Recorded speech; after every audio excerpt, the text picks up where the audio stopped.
다만 이뿐 아니라 우리가 환난 중에도 즐거워하나니 이는 환난은 인내를, 인내는 연단을, 연단은 소망을 이루는 줄 우리가 알미로다. 인내는 막연하게 참는 것이 아니라 휘포모네, 하나님의 시간, 하나님의 약속, 하나님의 때를 기다리면서 하나님 안에 거한다고 하는 사실을 야고보서 말씀을 통해 우리에게 주신 주님, 코로나 앞에서도 우리에게 소망이 있는 이유는 하나님 안에서 하나님이 코로나를 제거해 주실 그 시간이 있기에 저희들 인내하며 소망과 기대 가운데 거하는 줄 믿습니다. 말씀의 주인이신 주여, 이 시간 우리를 덮어 주옵소서. 말씀의 주인이신 주여, 우리의 영혼육을 만져 주옵소서. 말씀을 듣는 순간에 우리의 영혼이 치유되게 하여 주옵소서. 우리의 육신도 치유되게 하여 주옵소서.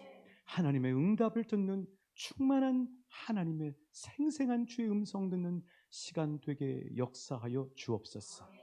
하나님의 말씀이시기에 이곳에만 있는 것이 아니라 온 누리에 퍼져 지구상을 뒤덮는 생명의 말씀이 이 땅에 힘들어 어려워 탄식하는 이들을 살리는 놀라운 역사가 있게 될 줄 믿습니다. 기대하고 소망하고 바라보며 예수님 이름으로 기도하옵나이다. 아멘. 우리 주님 이름으로 사랑하고 축복합니다. 오늘은 먹음직스러운 카스테라를 가져왔습니다. 아마 이게 식사 시간이 가까우셔서 좀 시장하실 텐데 그림의 떡으로 이렇게 바라보실 수 있길 바랍니다. 자, 이 카스테라가 있는데 이 카스테라를 소수의 몇 사람만 먹는 거예요. 가지고 있는 몇 사람만 이 카스테라를 먹는 겁니다. 그러면서 하는 얘기가 이 카스테라가 얼마나 부드러워요. 그리고 달죠. 먹으면 우리에게 열량을 주잖아요.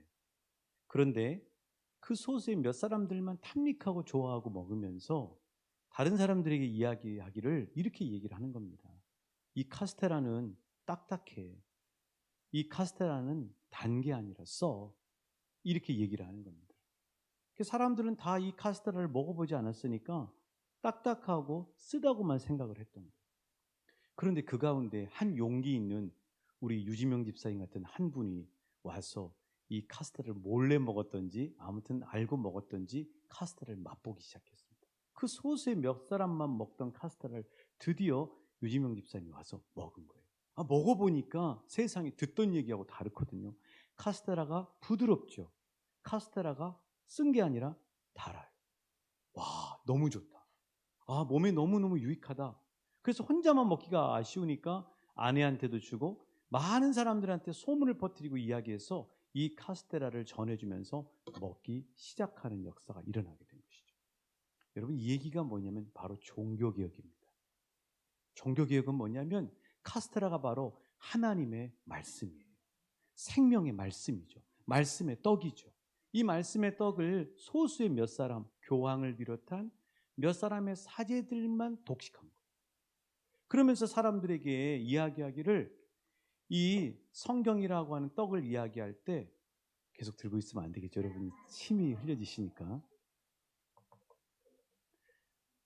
이 이야기할 때 이거는 자기들한테만 유리한 방향으로 이야기를 하는 거예요. 왜곡하고 그리고 그렇게 해서 자기들만 독식하는 거죠. 그런 가운데 한 용기 있는 한 사람을 하나님이 선발해 내셔요. 그 사람의 이름이 누구냐면 마르틴 루터입니다. 마르틴 루터를 하나님이 불러가지고 루터가 정말 교황과 그 몇 사람만 독식하던 하나님의 말씀의 떡을 맛본 거예요. 맛을 보니까 이 말씀이 보통 말씀이 아니거든요. 보통 떡의 말씀 그 맛이 아닌 거예요. 그래서 독일어 성경으로 번역합니다. 이 라틴어는 지금도 지구상에 있는 언어 중에 제일 어려운 언어예요. 그런데 독일어로 번역한 이유는 뭐예요? 나만 맛보기가 너무 아까운 거예요. 수많은 우리 독일 사람들에게부터 먼저 이 좋은 생명의 양식의 빵을 먹도록 해야 되겠다 하고 독일어로 성경을 번역하는 일이 벌어지게 됩니다.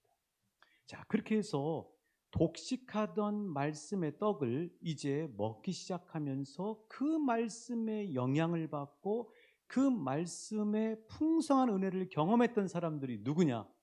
따라해 주시겠어요? 개신교도. 그렇습니다. 가톨릭이나 천주교를 구교라고 얘기해요.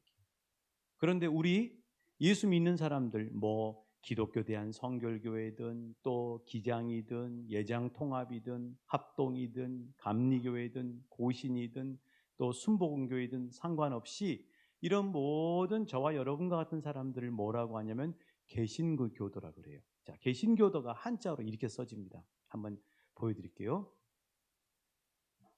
네, 개신교도. 한자어로 고칠게. 그렇죠? 새로울 신.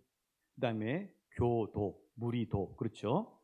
자, 이 개신교도라고 하는 건 이런 뜻입니다. 날마다 자신을 새롭게 고쳐가는 사람들이. 이게 한자어로 개신교도예요. 그럼 날마다 무엇으로 자신을 고쳐갈까요? 바로 생명의 양식인 말씀을 먹으면서 말씀의 영향을 받고 자신을 고쳐가는 사람인 거죠. 이게 바로 개신교도입니다. 왜 말씀에 성경책을 안 띄워주십니까? 네. 그렇죠. 자, 요즘은 스마트폰으로도 말씀을 보지 않습니까?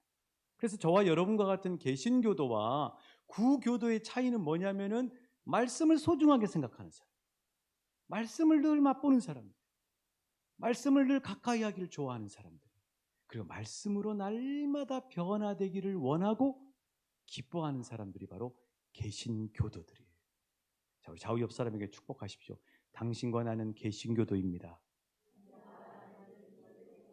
말씀을 맛보고 말씀으로 영향받고 말씀으로 새로워지는 사람들입니다. 말씀의 축복을 받아 누리십시오. 할렐루야. 정말 저 이태원에 모여있는 그 수많은 정말 청춘과 같은 젊은이들이 이 하나님이 주시는 최고의 선물인 말씀의 맛을 보고 이 대한민국과 온 세상 가운데 참 소망이 되는 축복된 인생 되기를 우리는 기도해야 할 줄로 믿습니다.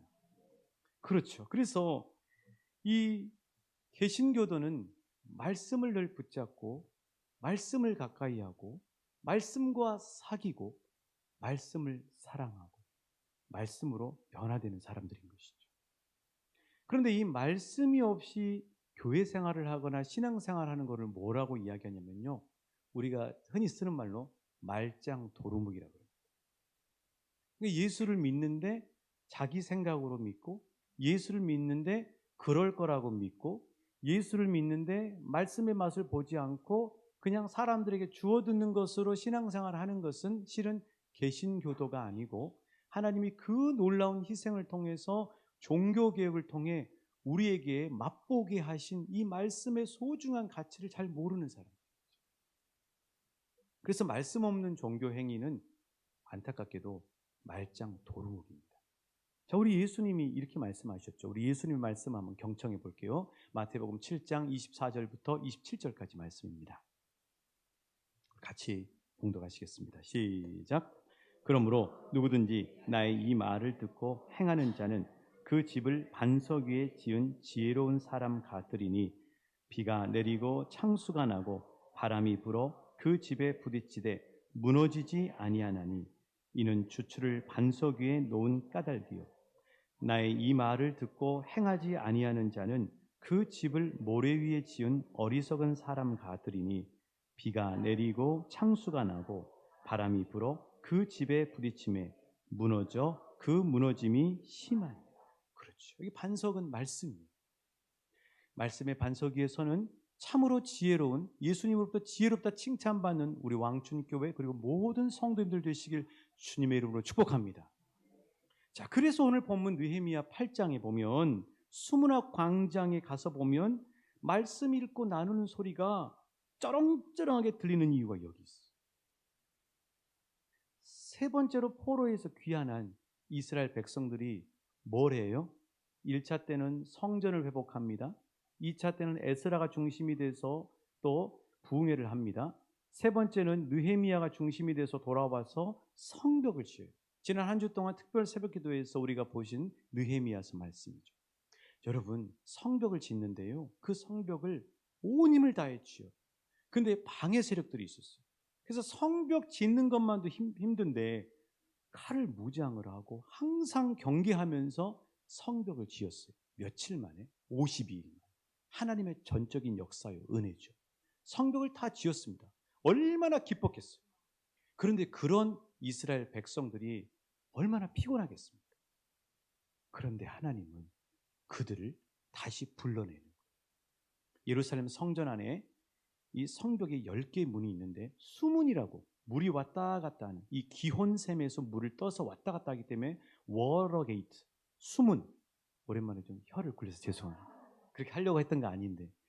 수문 앞 광장에 모아놓은 거예요. 하나님 모아서, 그 피곤하고 집에서 쉬어야 되는데 왜 하나님이 그들을 불러 모았을까요? 거기에 중요한 하나님의 메시지가 있어요. 너희들 고생하고 기도하면서 성벽을 완성하는 것 잘했다. 그러나 그것만으로는 안심할 수 없다. 그럼 뭘 해야 되는 거예요? 눈에 보이지 않지만 마음에 세워야 할 마음의 성벽을 단단히 쌓아야 된다는 사실을 하나님은 이 느헤미야서 8장을 통해서 말씀해 주시고 계시는 것입니다. 자, 그렇다면 눈에 보이는 성벽은 벽돌을 짜서 이렇게 쌓았겠지만, 돌로 쌓았고 벽돌로 쌓았겠지만, 마음의 성벽, 하나님이 지금 수문학 광장에 불러놓고 백성들의 마음 가운데 세우시길 원하시는 성벽은 무엇으로 쌓을까요? 따라해 주시겠습니다. 하나님의 말씀. 하나님의 말씀으로 마음의 성벽을 쌓아야 합니다. 그런 은혜가 있으시길 축복합니다. 사람이 만든 구조물 중에서 얼마나 규모가 크든지, 저 토끼가 사는지 안 사는지 모르겠지만 토끼가 있다고 하는 동요에 있는 그 이야기, 달에서 지구를 봤을 때 보이는 유일한 사람이 만든 구조물이 있어요. 그게 뭐죠? 만리장성. 자, 만리장성 여러분 아시죠? 가보신 분도 계실 거고 아직 가고 싶어 하신 분도 계실 거고. 만리장성.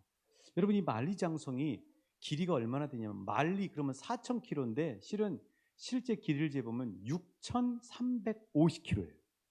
6,350km. 자, 6,350km면 얼마나 기냐면은 우리 대한민국을 삼천리반도 금수강산이라고 그러죠. 삼천리는 고작 해야 1,200km예요. 그렇죠? 1,200km. 그러니까 무려 만리장성은 저 북한 끝에서 우리 남한 제주도까지 삼천리 반도인데 이것의 5배나 되는 길이에요. 어마어마하죠. 높이는 그 지역에 따라 틀리지만 7m, 평균이 7m, 두께도 10에서 11m, 엄청난 두께. 자, 그런데 이 만리장성, 우리가 이렇게 볼 수 있는 이 만리장성을 왜 쌌을까요? 우리에게 관광하라고? 그게 아니죠. 진시 황제가 만리장성을 시작을 했는데 그 진나라에 끊임없이 괴롭히는 사람들이 있었어요. 저 북쪽에 흉노족이라고 하는 그 오랑캐 같은 그런 종족이 있었는데 그 족속들이 끊임없이 진나라를 쳐들어오는 거예요. 그래서 안 되겠다 하고 그걸 방어하기 위해서 무려 만리나 되는 성벽을 튼튼하게 쌓은 겁니다. 여러분, 얼마나 고생하면서 쌓았겠어요. 그런데 결정적인 실수가 있었어요. 만리장성을 쌓으면 흉노족을 다 막을 수 있다고 생각을 했죠. 근데 그게 아니었어요. 중요한 걸 놓쳤어요. 뭘 놓쳤냐면 병사들을 불러서 마음의 무장, 정신 무장, 마음의 성벽을 쌓았어야 돼요. 왜냐하면 우리 진나라가 무엇을 위해 존재하는지, 그리고 진나라를 우리가 왜 목숨을 걸고 지켜야 되는지에 대한 마음의 성벽, 정신 무장을 시켰었어야 돼요. 그거를 안 하다 보니까 성벽만 고생해서 다 쌓고 난 다음에 흉노족이 들어오는데, 그래서 결국 흉노족이 엄청난 공격을 받는데, 어떻게 공격을 받냐면 이 흉노족들이 이 평민복으로 갈아입습니다. 그리고 그 성벽의 중간에 문이 있잖아요. 문을 지키는 병사들한테 돈을 매긴 거예요. 뇌물을 주는 거예요. 그리고 너희들이 우리가 이렇게 들어가고 마음껏 출입할 수 있도록 우리를 허락해 준다면 너희에게 거대한 그런 재산들을 주겠다 한 겁니다. 다 넘어가 버렸어요. 결국 만리장성을 다 쌓은 그 엄청난 일을 했음에도 불구하고 마음의 성벽에 무장이 안 돼 있으니까 결국은 이 진나라는 흉노족의 공격을 받는 처참한 어려움을 겪게 된 것이죠. 그래서 하나님이 그 예루살렘 성벽을 52일 만에 완공했던 이스라엘 백성들을 오늘 수문앞 광장에 불러 모은 이유가 바로 그거예요. 눈에 보이는 성벽, 하나님 나라의 성벽, 하나님 앞에 봉사하는 것, 이거 중요하지만, 그러나 그 모든 것들보다 더 중요한 것은 눈에 보이지 않지만 너희들 마음 안에 성벽을 말씀으로 굳건하게 세워야 된다 하는 사실을 오늘 느헤미야서 8장을 통해 말씀해 주시고 있는 것이죠. 여러분, 마귀는 우리를 공격합니다. 마귀를 어떻게 퇴치할 수 있냐고요? 마음에 말씀의 성벽을 쌓을 때 퇴치하실 수 있는 줄 믿습니다. 예수님도 그렇죠. 그 유대 광야에서 예수님을 얼마나 쓰러뜨리려고 마귀들이 별 공격을 다 합니까? 근데 예수님이 무엇으로 퇴치하시죠? 말씀의 검으로. 예수님 안에 이미 들어있는 말씀의 성벽으로 마귀를 퇴치해버려요. 그 마귀는 그 말씀의 성벽을 뚫고 들어올 수가 없어요. 말씀의 성벽은 하나님의 능력이 부어져 있기 때문인 것이죠. 말씀의 성벽으로 무너뜨린 것입니다. 그래서 우리가 이루고 있는 우리 왕춘교회 공동체도 마찬가지. 예전에 우리 성도님들 중에 이런 말씀을 하신 분들이 계셨습니다. 목사님, 우리는 봉사하라고 하면 끝내줍니다. 음식 만드는 거 끝내줍니다. 제가 요새 휴가 중에 어디 딴 데 가서 먹으면 밥이 맛이 없어요. 너무 맛있어가지고. 그런데 목사님, 우리는 성경 공부하는 거는 제발 좀 빼주세요. 이건 아니에요. 귀한 거지만 이건 아니에요. 그러니까 하나님의 백성들은 봉사도 열심히 하고 또 정말 소중한 직분을 잘 감당하고 희생하고 수고하고 김장을 하고 또 새벽방 사역을 하고 플로잉 사역을 하고 이웃들에게 가브리엘 방문을 하고 또 정말 여러 가지 선교적인 또 전도하고 봉사하고 기도하고 많은 것들이 있지만 그 모든 것들을 어디 위에 세워야 되냐면 무엇으로 보호해야 되냐면 말씀의 성벽 위에서 하셔야 돼요. 그래야 우리는 반석에서는 건강하고 튼튼한 지혜로운 축복의 사람들이 될 수 있다고 하는 사실이에요. 옆 사람에게 축복하십시오. 부지런히 말씀으로 마음의 성벽을 쌓으십시오. 할렐루야. 말씀으로 성벽을 쌓는 축복되고 지혜로운 한 분 한 분 되시길 주님의 이름으로 축복합니다. 서울에서 이제 전임전도사 사역을 처음 딱 이렇게 나갔을 때 교육전사 부천에서 하고 이제 전임전사를 나갔는데 가장 먼저 저에게 맡겨진 부서가 청년부. 청년부를 딱 교회 부임해서 갔는데 청년부가 딱 2명 있더라고요. 2명. 근데 그 교회는 위치가 너무 좋아요. 바로 길만 건너면 명동이에요. 여러분, 명동에는 얼마나 놀 게 많습니까? 그렇죠? 제 친구 목사님이 저 거제도 학동에서 목회를 지금도 하고 있는데 그 중고등부 아이들을 이제 서울로 데리고 온 거예요. 수련회 겸 해가지고. 그래서 제가 그때 거기 몸담고 있으니까 교회에서 좀 잠도 자고 그렇게 하면서 좀 안내를 해달라고. 그래서 저는 아이들이 서울에 오면 그래도 남산 정도는 가야 되겠지 하고 이제 아이들을 끌고 바로 교회 앞에 위에가 남산이니까 아이들을 끌고 갔더니 아이들이요, 특히 여자애들이 다 얼굴이 시무룩한 거예요. 우리를 왜 여기 데려왔냐. 근데 그 아이들을 이제 친구 목사님이 얘기하는 거예요. 위 목사, 우리 애들은 저 남산보다도 명동이 좋아. 그래서 명동으로 끌고 와서 명동에 돈가스집이 유명한 집이 있거든요. 그래서 사줬어요. 애들이 명동에 발만 내딛기 시작하니까 얼굴이 막 희희낙낙 해가지고 너무너무 좋아. 여러분, 제가 청년부 맡고 있던 그 교회는 바로 길만 건너면 명동입니다. 놀 게 얼마나 많은지 몰라요. 먹을 거 엄청 많습니다. 여러분, 명동에서 어디 가시기 궁금하시죠? 저한테 전화하세요. 제가 냉면집부터 다 알려드릴게요. 근데 그 교회가 청년이 2명밖에 안 나와요. 원인을 분석해야 되죠. 그 원인을 분석해 보니까 뭐냐면은 맨날 청년들 데리고 명동에서 논 거예요. 음식점에 가서 맛있는 거 먹고 관계를 깊게 하고 또 이것저것 놀면서 서로 교제하고.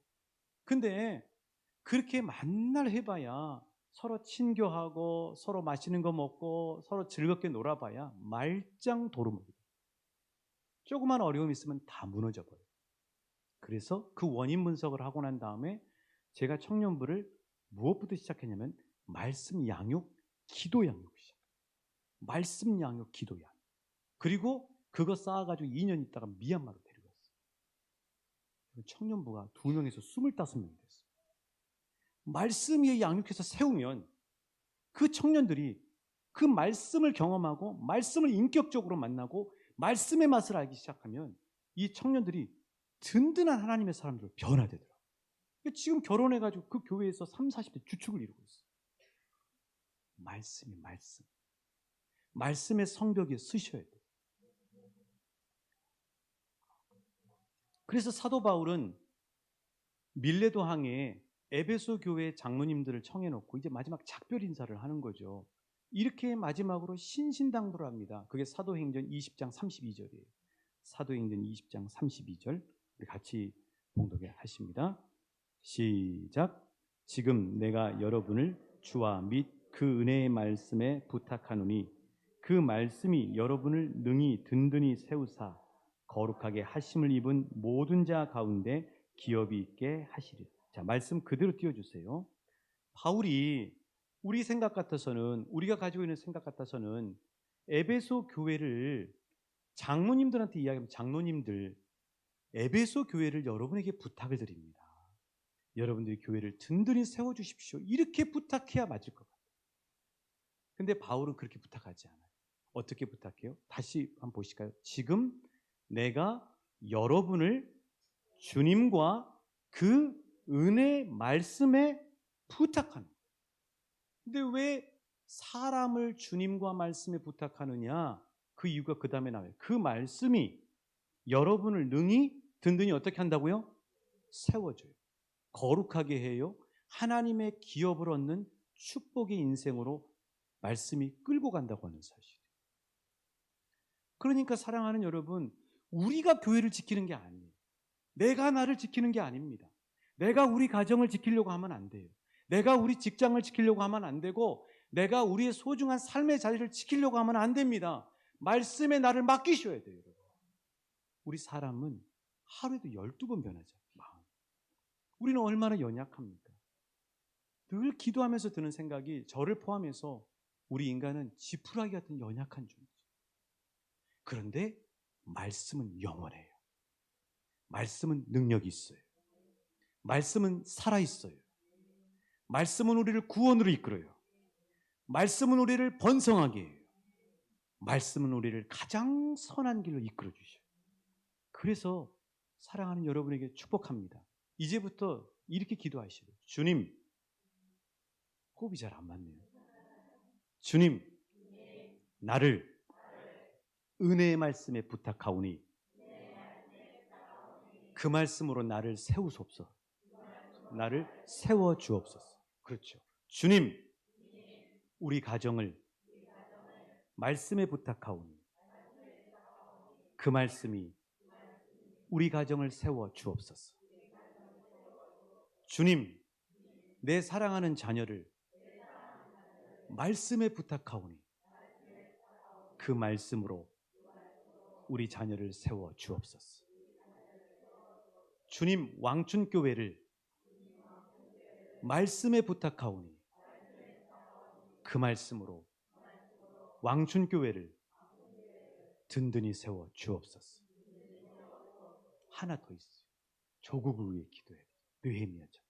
주님, 우리 조국 대한민국을 말씀에 부탁하오니 그 말씀으로 우리 대한민국을 세워 주옵소서.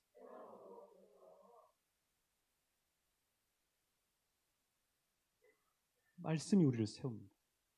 말씀이 우리 가정을 세워요. 말씀이 교회를 세웁니다. 말씀이 대한민국을 세워요. 왜요? 말씀에는 능력이 있기 때문에. 자, 사도행전 19장 20절입니다. 말씀에 왜 말씀에 부탁을 해야 되는가? 왜 말씀에 우리의 인생을 맡겨야 되는가? 왜 말씀에 사랑하는 우리 자녀들을 맡기기 위해 기도해야 되는가? 왜 말씀에 우리의 가정을 맡겨야 되는가? 그 이유는 말씀의 능력이 있기 때문에. 사도행전 19장 20절입니다. 시작. 이와 같이 주의 말씀이 힘이 있어 흥왕하여 세력을. 그렇습니다. 말씀이 힘이 있고 흥왕하기 때문이시죠. 이 말씀의 축복을 누리시는 저와 여러분 되시길 주님의 이름으로 축복합니다. 두 번째, 말씀은 살아있고 운동력이 있기 때문에. 히브리서 4장 12절이죠. 시작. 하나님의 말씀은 살아있고 활력이 있어 날선 어떤 검보다 예리하여 혼과 영과 및 관절과 골수를 찔러 쪼개기까지 하며 또 마음의 생각과 뜻을 판단. 왜 말씀에 맡겨야 됩니까? 말씀은 살아있기 때문입니다. 말씀은 살아있어요. 살아있는 말씀을 경험하는 우리 성도님들 계실 줄 믿습니다. 말씀을 붙들고 말씀에 나를 의지하면 말씀이 살아있어요. 세 번째, 왜 말씀에 의지해야 됩니까? 말씀이 우리를 구원으로 이끌어요. 화려할 것 같지만 멸망의 세상으로 이끄는 것이 아니라 우리를 구원으로 이끕니다. 디모데후서 3장 15절입니다. 시작. 또 어려서부터 성경을 알았네. 성경은 능히 너로 하여금 그리스도 예수 안에 있는 믿음으로 말미암아 구원에 이르는 지혜가 있게 하는. 말씀이 나를 말씀에 맡기면 말씀이 나를 구원으로 이끌어가 버립니다. 그래서 구원받기를 원하시는 분은 말씀의 기차에 자신을 실으실 수 있기를 축복합니다. 늘 말씀의 기차에 실으시고. 왜 말씀에 우리를 부탁해야 되냐고요? 마지막으로 말씀이 깨닫게 하고 말씀이 가르쳐주고 말씀이 이끌어주기 때문에. 디모데후서 3장 16절 17절입니다. 시작. 모든 성경은 하나님의 감동으로 된 것으로 교훈과 책망과 바르게 함과 의로 교육하기에 유익하니 이는 하나님의 사람으로 온전하게 하며 선한 일을 행할 능력을 갖추게 하려 합니다. 아멘. 사랑하는 아이들하고 얼굴 붉힐 필요 없어요. 사랑하는 아이들한테 사랑한다고 잘 되라고 잔소리 하실 필요 없어요. 아이들하고 테이블에서 함께 성경 앞에 앉으세요. 함께 성경을 읽으세요. 함께 성경을 짧게 15분이라도 나누세요. 그러면 뭘 경험하냐면 말씀이 아이들을 깨닫게 하고 말씀이 아이들에게 가르쳐주고 말씀이 아이들을 이끌어 가시는 생생한 말씀의 능력을 보고 경험하실 줄 믿습니다.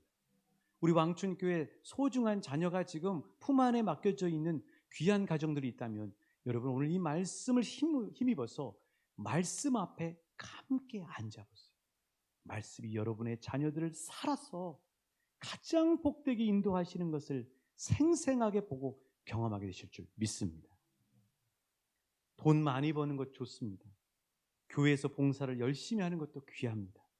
직분을 충성되게 감당하는 것도 주님이 받으십니다. 이웃사랑을 실천하는 것을 통해 하나님이 영광 받으십니다. 하지만 이 모든 것들은 말씀의 성벽 위에서 이루어져야 우리가 튼튼한 반석 위에 믿음의 집을 짓는 지혜로운 사람이 될 수 있다고 주님은 말씀하십니다. 그래서 오늘 본문에 보면 이스라엘 백성들이 말씀의 성벽이 세워진 증거가 있어요. 8장 1절 보시겠어요? 자, 누가 성경을 가져오라고 청합니까? 8장 1절에 보시면 중반 부분에 모든 백성이 일제히 수문 앞 광장에 모여 학사 에스라에게 여호와께서 이스라엘에게 명령하신 모세의 율법책을 가져오기를 어떻게 한다고요? 청하는. 이게 말씀의 성벽이 세워져 있는 사람들의 증거예요. 말씀을 늘 청하는 거죠. 두 번째, 3절입니다. 3절. 우리 같이 읽어보실게요. 시작. 수문 앞 광장에서 새벽부터 정오까지 남자나 여자나 알아들을 만한 모든 사람 앞에서 읽음에 뭇 백성이 그 율법책에 귀를 기울여. 백성이 율법책에 귀를 기울여. 이게 말씀의 성벽이 세워져 있는 두 번째 증거예요. 세 번째 증거는 12절입니다. 12절. 느헤미야 8장 12절. 시작. 모든 백성이 곧 가서 먹고 마시며 나누어 주고 크게 즐거워하니 그들이 그 읽어 들려준 말을 밝히 알며. 그렇죠. 말씀에 기뻐 순종하는. 그래서 가서 먹고 마시며 나누어지는 거예요. 말씀에 기뻐 순종하는. 이게 말씀의 성벽 앞에 세워져 있는 증거예요. 말씀의 성벽에 세워져 있는 사람은 말씀을 늘 청합니다. 말씀에 늘 기울이기를 좋아합니다. 말씀에 순종하고 말씀대로 살기를 즐거워합니다. 이게 말씀의 성벽에 세워져 있는 증거예요. 오늘 설교의 마무리는 영상으로 마무리하려고 합니다. 영상 우리 함께 보시고 오늘 주신 말씀 우리 마음 가운데 다시 한번 새겼으면 좋겠습니다.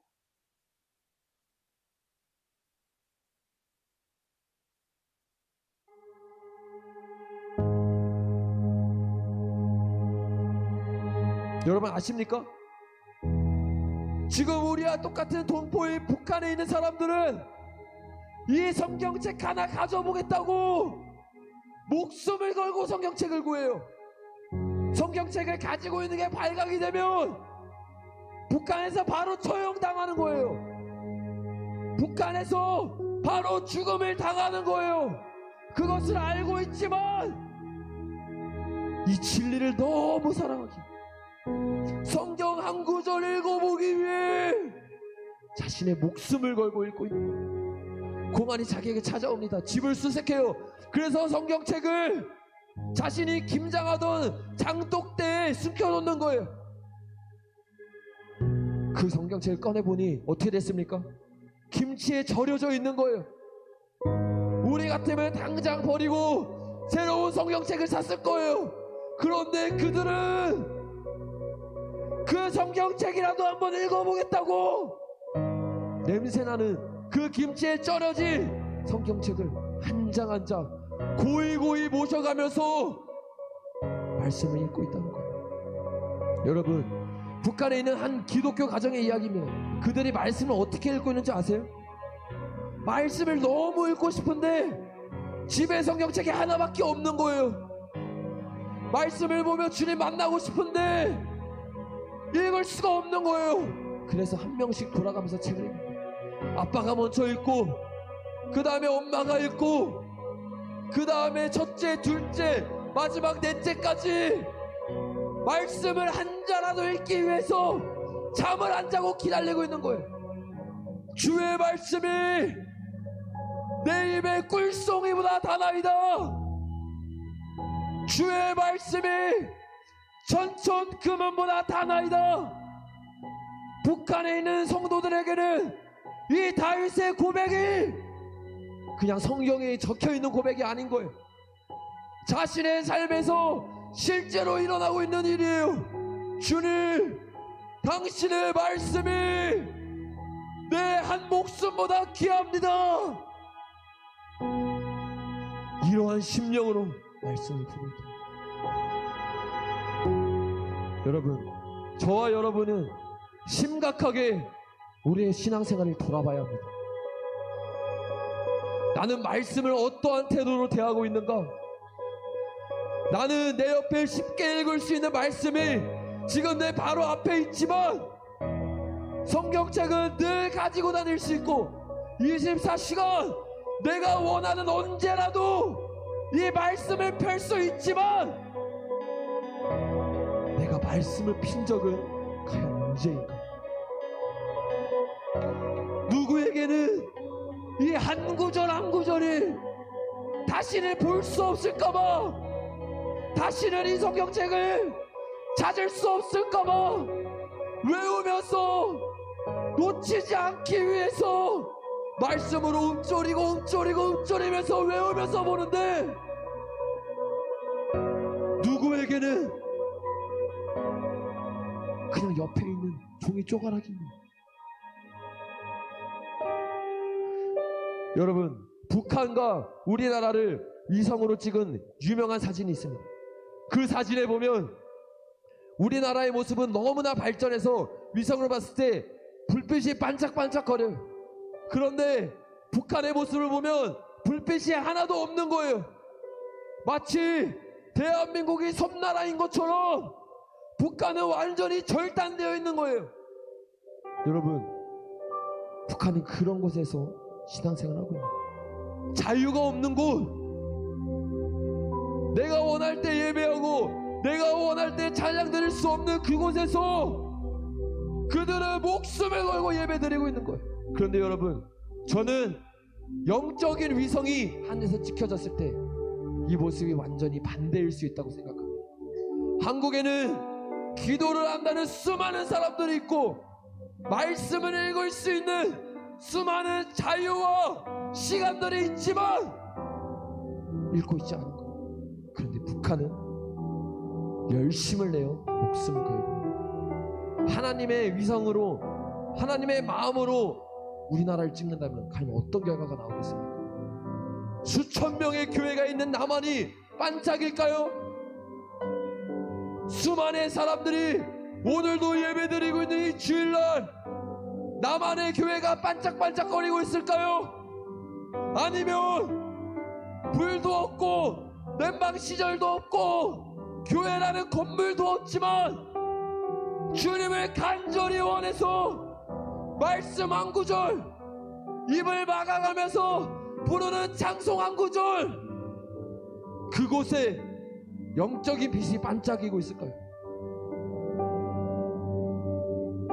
저와 여러분들은 이 말씀 가운데 우리 자신을 비춰봐요.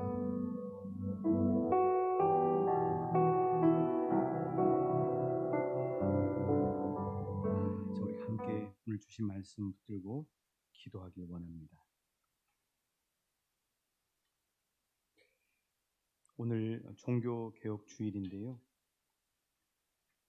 하나님은 수요일날 우리 성지 세미나 참여하신 분들은 아시겠지만 그 말씀을 보존하기 위해서 그 사해 옆에 석회 동굴에다가 무려 1000년을 하나님의 말씀을 보존하셨습니다. 그 이유는 뭐냐면은 바로 우리 가슴에다가 성경책을 주시기 위해서. 루터가 그냥 종교개혁을 한 게 아니라 목숨을 걸고 했습니다. 영어 성경으로 번역하기 위해서 윌리엄 딘데일은 불에 타 죽었고요.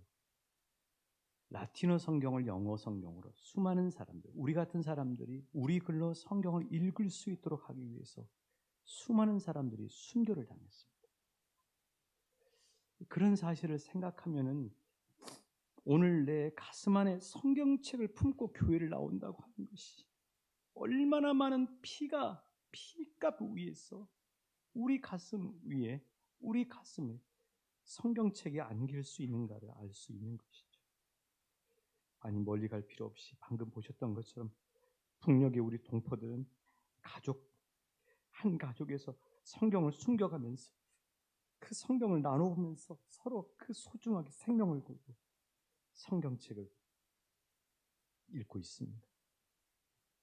우리도 정신을 바짝 차리고 생명의 말씀으로 우리 안에 말씀의 성벽을 쌓는데 부지런을 내고 열심을 내고 부르시는 그날까지 우리 함께 힘썼으면 좋겠습니다. 우리 찬송하시겠습니다.